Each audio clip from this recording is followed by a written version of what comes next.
7 akan menjelaskan materi SKI tentang kemunduran Daulah Abbasiyah.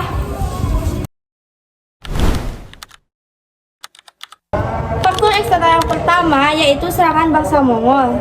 Serangan bangsa Mongol ini menjadi penyebab utama keruntuhan akhir Daulah Abbasiyah yang terjadi pada tahun 1258 Masehi. Pasukan Mongol ini dipimpin oleh Hulagu Khan. Tujuan dari serangan bangsa Mongol ini adalah untuk menghancurkan kota Baghdad pada saat itu. Selain untuk menghancurkan kota Baghdad, dan mereka juga ingin membunuh Khalifah Al-Mu'tasim, membantai ribuan penduduk, serta merusak bangunan dan perpustakaan besar pada saat itu, seperti Bait Al-Hikmah. Buku-buku ilmu pengetahuan dibakar, dibuang ke Sungai Tigris. Serangan ini menyebabkan berakhirnya Daulah Abbasiyah. Faktor eksternal kedua yaitu pemisahan wilayah dan dinasti-dinasti mereka. Seiring melemahnya kekuasaan Khalifah, dinasti ini banyak wilayah yang dulunya berada di bawah dinasti Abbasiyah. Terus mendirikannya pemerintahan independen. Independen itu kayak pemerintahan yang hebat. Mengakui otoritas Abbasiyah, bahkan menyaingi kekhalifahan secara politik maupun agama. Ada beberapa contoh. Yang pertama salah satu contohnya dinasti Umayyah di Andalusia yang berdiri sejak abad 756 Masehi. Faktor eksternal yang ketiga yaitu dominasi dinasti militer. Kekuasaan Abbasiyah secara politik lama-kelamaan digantikan oleh penguasa militer.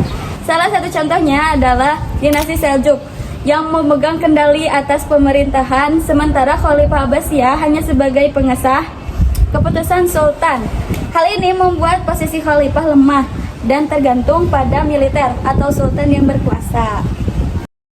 Faktor eksternal yang keempat yaitu Perang Salib, dimulai pada akhir abad ke-11 yang dilancarkan oleh bangsa Eropa untuk melemahkan wilayah Islam. Meskipun Baghdad bukan target utamanya, namun banyak wilayah sekitar seperti Syiah, Suriah, dan Palestina yang menjadi targetnya.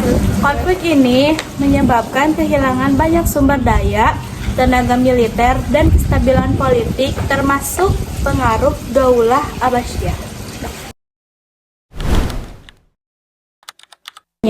Faktor internal yang pertama yaitu gaya hidup mewah di kalangan penguasa. Pada saat itu, pencapaian luar biasa dalam bidang peradaban atau masa kegemilangan dinasti Abbasiyah pada periode pertama telah mendorong para penguasa untuk hidup mewah, lebih cenderung ke glamor, membuat para penguasa terlena dan kurang memperhatikan urusan negara-negara. Hal ini menyebabkan awal mula kehancuran dan melemahnya kepemimpinan dinasti Abbasiyah. Faktor internal yang kedua yaitu persaingan antar bangsa. Orang-orang Persia masih merasa tidak puas atas posisi yang telah didapatkan dalam pemerintahan Daulah Abbasiyah. Mereka menginginkan sebuah daulah dengan khalifah dan pegawai dari Persia pula. Bangsa Arab beranggapan bahwa darah yang mengalir di tubuh mereka itu darah istimewa, dan mereka menganggap rendah bangsa non-Arab di dunia Islam. Setelah Al-Mutawakkil naik tahta, dominasi tentara Turki terbendung lagi. Sejak saat itu, kekuasaan Daulah Abbasiyah sebenarnya telah berakhir.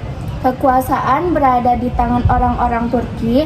Posisi ini kemudian direbut oleh Daulah Umayyah, bangsa Persia pada periode ketiga, dan selanjutnya beralih kepada Daulah Saljuk pada periode keempat. Faktor internal yang ketiga yaitu kemerosotan ekonomi. Daulah Abbasiyah mengalami kemunduran di bidang politik dan ekonomi. Pada periode pertama, Daulah Abbasiyah merupakan pemerintahan yang sangat kaya. Pendapatannya jauh lebih besar daripada pengeluarannya, sehingga Baitul Mal pun menjadi penuh dengan harta.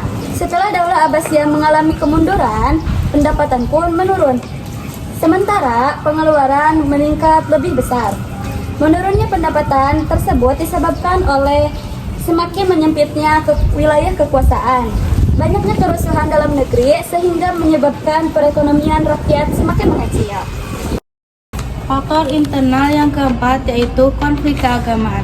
Persoalan fundamental dalam kegiatan keagamaan juga ikut berperan dalam menambah beban persoalan pemerintah. Fanatisme keagamaan berkaitan erat dengan persoalan kebangsaan. Konflik yang dilatar belakangi agama tidak terbatas pada konflik antara Muslim dan Zindik atau Ahlus Sunnah dengan Syiah saja, tetapi juga di dalam aliran Islam. Munculnya perbedaan pendapat yang tidak terselesaikan memicu adanya konflik berkepanjangan.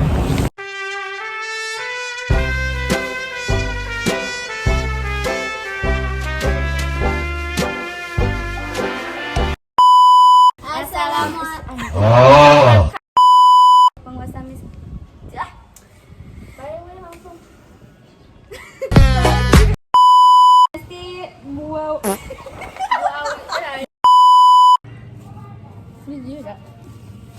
Hello, everybody.